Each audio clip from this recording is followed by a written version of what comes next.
Hello दोस्तों, welcome to DElEd class. और हम आपको दे रहे हैं डीएलएड फर्स्ट सेमेस्टर के लिए इम्पोर्टेंट क्वेश्चन। तो चलिए क्वेश्चन स्टार्ट करते हैं। तो देखिए, पहला क्वेश्चन ये है, खेल पर आधारित किन्हीं दो शिक्षण पद्धतियों का उल्लेख कीजिए। ऐसी दो शिक्षण पद्धतियाँ जो खेल पर आधारित हैं उसका उल्लेख कीजिए। तो देखिए, ऐसी दो पद्धतियाँ होती हैं, किंडरगार्टन विधि और मॉन्टेसरी विधि। तो ये दो विधियां जो हैं वो खेल शिक्षण पर आधारित हैं। सेकंड क्वेश्चन पे आते हैं। सेकंड क्वेश्चन हमारा है, मनोविज्ञान और निर्देशन विभाग कहाँ पर स्थित है। ये क्वेश्चन काफ़ी इंपॉर्टेंट है। तो देखिए, मनोविज्ञान और निर्देशन विभाग प्रयागराज और जो पहले का इसका नाम था इलाहाबाद में स्थित है। नेक्स्ट क्वेश्चन पे आते हैं। क्वेश्चन नंबर थर्ड, निदानात्मक परीक्षण किसे कहते हैं। निदानात्मक परीक्षण किसे कहते हैं।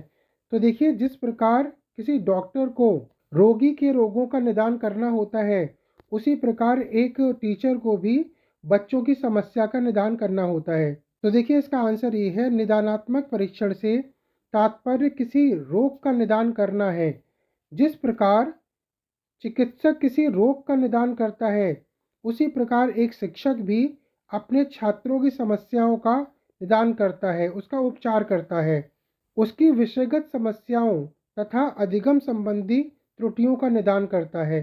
तो इस प्रकार जो टीचर है वो अपने स्टूडेंटों की सहायता करता है।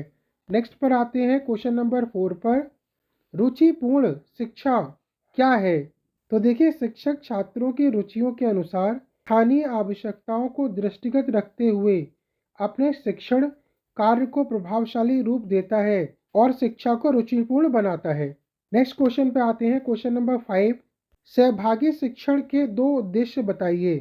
तो देखिए, सहभागी शिक्षण के दो उद्देश्य हैं, कक्षा के नीरस वातावरण को दूर कर उसे आनंददायक बनाना और छात्रों का सर्वांगीण विकास करना। ये दोनों ही सहभागी शिक्षण के उद्देश्य हैं। नेक्स्ट क्वेश्चन नंबर 6 पे आते हैं। पुनर्बलन कौशल से क्या अभिप्राय है। तो देखिए, पुनर्बलन कौशल से अभिप्राय है, छात्रों को शिक्षण प्रक्रिया में रुचिपूर्ण भाग लेने के लिए उन्हें प्रेरित करना या उस पर बल देना। ये पुनर्बलन कौशल इसका कार्य करता है। नेक्स्ट क्वेश्चन नंबर 7 पे आते हैं। पाठ प्रस्तावना कौशल का क्या उद्देश्य है। तो देखिए, पाठ प्रस्तावना कौशल का ये उद्देश्य है कि जो भी कोई छात्र अपना पूर्व ज्ञान रखता है, उसी से जोड़कर हम नई चीज़ उसको बताएं, जिससे कि उसको किसी सब्जेक्ट को समझने में आसानी हो। तो देखिए, इसका उत्तर ये है, छात्र जो पूर्व ज्ञान रखते हैं उसी को आधार बनाकर नवीन जानकारी अर्थात पढ़ाई जाने वाली विषय वस्तु को उनके पूर्व ज्ञान के साथ जोड़ देना ही प्रस्तावना का उद्देश्य होता है। नेक्स्ट देखिए, क्वेश्चन नंबर 8 पे आते हैं। गतिविधि आधारित शिक्षण किसे कहते हैं।